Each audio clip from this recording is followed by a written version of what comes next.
Hey everybody, welcome back to my channel. In this video, we're going to be looking at the last 7 months of my business, and I'm going to be highlighting 7 key lessons that I've learned in that time. So stay tuned for that.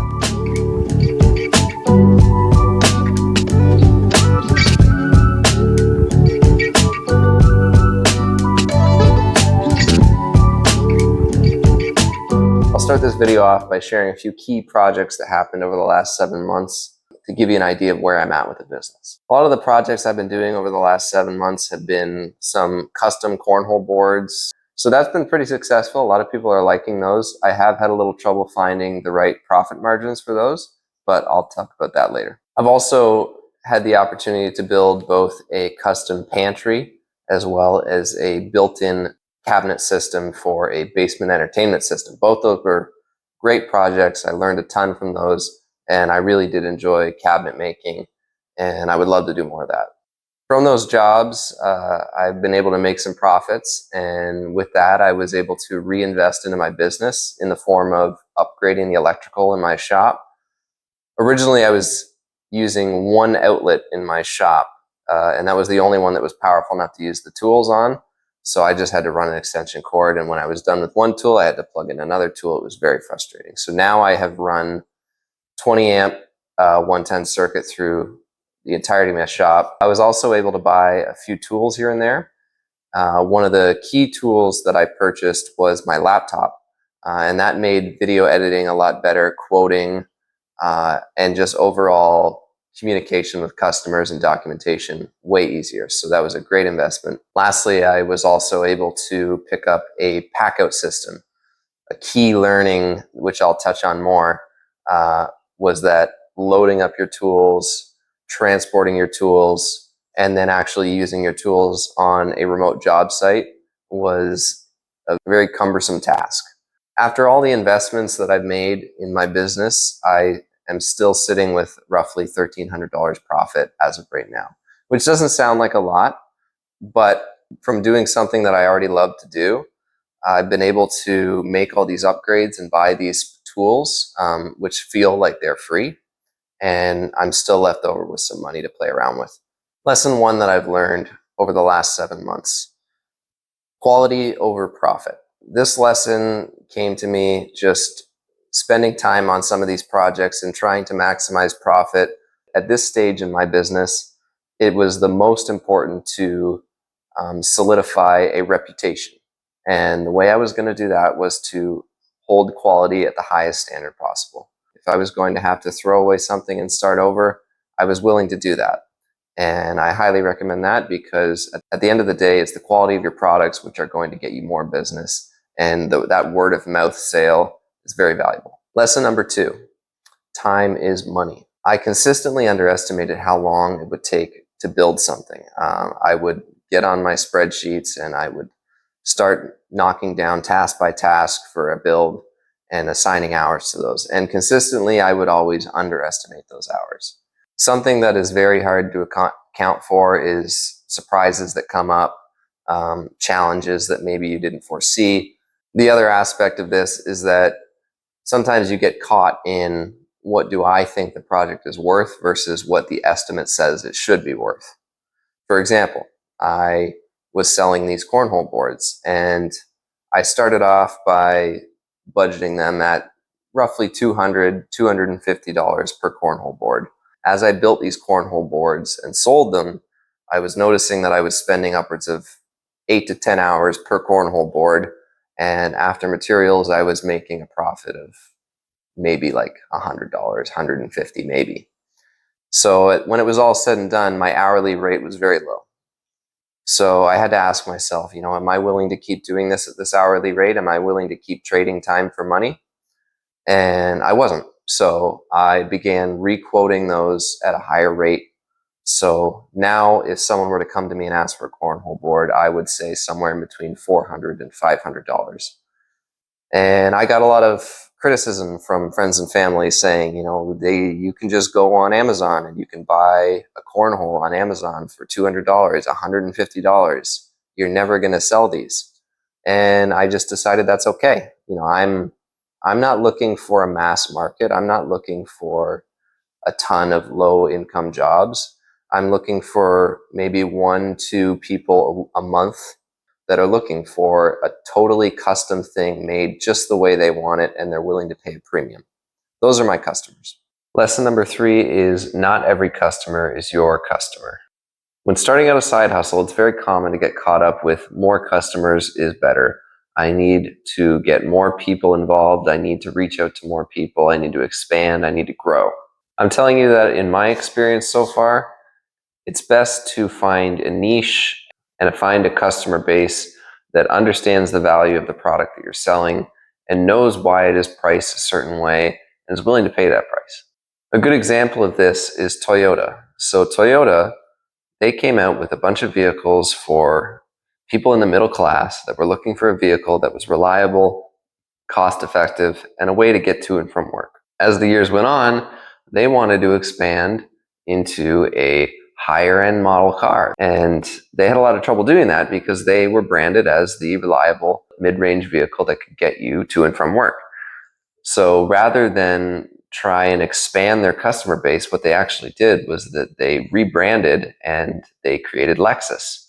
So Lexus and Toyota are owned by the same people, but Lexus is the luxury brand, and they are going to have a completely different customer base than the Toyota brand.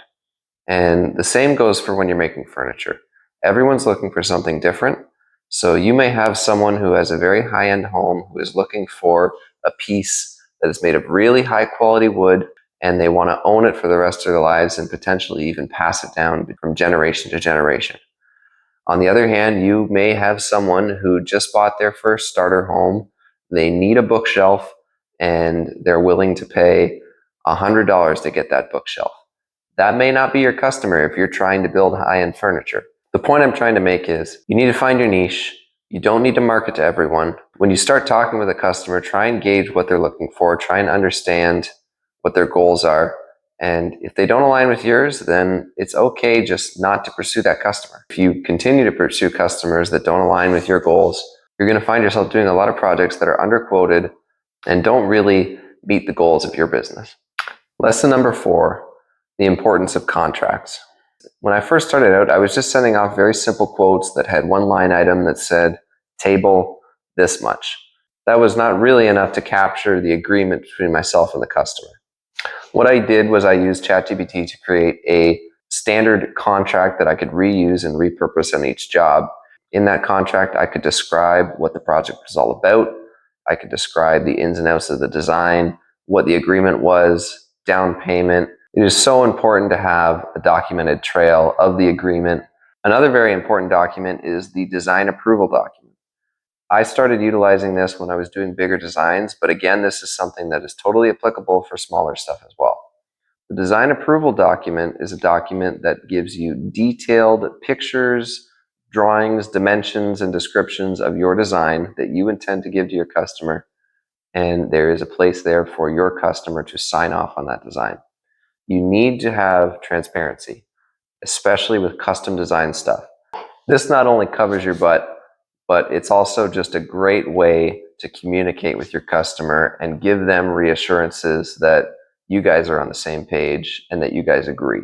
This document's also a great place to highlight that if the design were to change, you may need more budget in the project. That's very important because in most custom projects, there does come a time where maybe the customer changes their mind, they want to slightly modify something, and if you're not careful, you're going to end up eating all the costs for those modifications. Lesson 5, value your time. I started thinking about my time a lot differently as my business developed. In the beginning, I started thinking of these products as things that I would sell, and I would give them some sort of a face value, and then I would try and compare that with what else was on the market. And as I developed, I realized that the real thing that's important is the time that I'm putting into the project and what I'm getting in return, whether that's fulfillment, joy, money, of course, or experience. So sometimes I could sacrifice one of those 4 things if it meant I was getting a lot of the other. So if I have a project that really wasn't that fulfilling or really wasn't that inspiring, if the money was there, then it might be worth my time. Likewise, if a project was going to be very fulfilling and give me a lot of experience, then I might sacrifice a little money in order to get that job. I made it very important now to look back on projects and look at the time I invested and what I got in return. Lesson number 6, installations take way longer than you think. It was such a chore when I installed those basement built-in cabinets at my customer's house to load up all my tools, make sure they were all organized. I even made a big long list. Even after doing all that, I still forgot stuff. And then when I get to the job site, my tools are all over the place. I don't look very professional. I had to take probably a full day before the installation to organize my things, and I took another full day after reorganizing in my shop and putting my tools back in their homes. So what I decided to do is I bought all the Milwaukee Packout systems. And just recently they came out with the units that have drawers and organizers. They really leveled up with these drawers. Now you can access everything without disassembling your Packout stack. So now when it comes time to install, I load the Packout into my truck. I unload it at the job site. All my tools are organized in drawers. I work out of the Packout, and then when I'm done, I load it back into my truck. I cut so many hours out of the installation, which increased how much that time for money transaction was worth it. Lesson number 7, outsourcing. Now, naturally, I'm a DIY sort of person. When we bought our house 5 years ago, I insisted on doing everything myself. I wanted to do all the renos, the plumbing, the electrical, the drywall, everything. I wasn't very good at any of those things, but I insisted on trying to learn them, and I'm glad I did.